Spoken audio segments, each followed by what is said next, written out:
Good morning, students. Today we will discuss the fourth chapter of Political Science, Key Elements of a Democratic Government. Democratic Government. In democratic government, people participate in decision making of the government. There are three key elements that influence the working of a democratic government: people's participation, the resolution of conflict, equality, and justice. We will study these in this chapter. Participation of people in democracy. People make the decisions in a democracy. Through voting in elections, people elect leaders to represent them. These representatives take decisions on behalf of the people. Other ways of participation. People can also participate in democracy in below ways. First one is by taking an interest in the work of government and criticizing it when required. Second one is by social movements. First one is taking interest in the work of government, criticizing it when required. People participate by taking an interest in the working of the government and by criticizing it when required.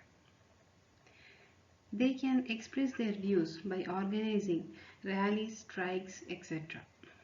Newspapers, magazines, and TV also play a role in discussing government issues and responsibilities. By social movements. Another way for people to participate is by organizing themselves into social movements that seek to challenge the government and its functioning. Need to resolve conflicts.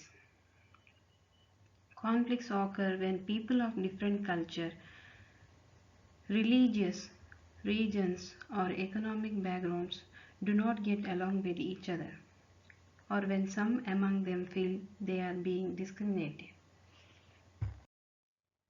Conflicts and role of government. Religious processions and celebration can sometimes lead to conflicts. The police is responsible for ensuring that violence does not take place. Rivers too and become a source of conflict between states. A river may begin in one state, flow through another, and end in a third state. The sharing of river water between different states is becoming an issue of conflict. Equality and justice. Equality and justice are inseparable. The earlier practice of untouchability is now banned by law. The government makes special provisions for groups within society that are unequal.